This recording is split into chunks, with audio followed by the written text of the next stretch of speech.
రాత్రి బ్లాగ్స్‌కి స్వాగతం. క్షీరాబ్ది ద్వాదశి రోజున తులసీమాత రూపంలోనూ, ఉసిరి రూపంలోనూ లక్ష్మీనారాయణులు కొలువుంటారు కాబట్టి, ఆ రోజు సాయంత్రం పూట ముందుగా స్నానం చేసి తులసి కోట ముందు శుభ్రపరుచుకుని, ఆవు పేడతో గానీ, పసుపుతో గానీ అలుక్కుని దాని మీద అందమైన ముగ్గులు వేసుకుని, తులసీమాత మొదట్లో ఉసిరికాయ ఉన్నటువంటి ఉసిరి చెట్టుని కానీ, ఉసిరి కొమ్మని కానీ పెట్టుకోవాలి.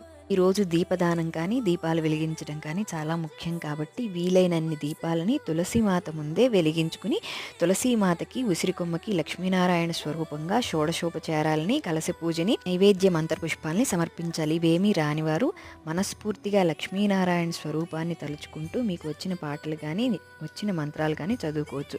ఈరోజు చేసే విష్ణు సహస్రనామ పారాయణం కూడా ఎంతో మంచి ఫలితాలను ఇస్తుంది.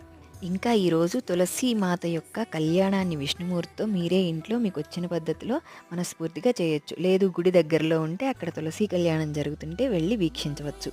సబ్స్క్రైబ్.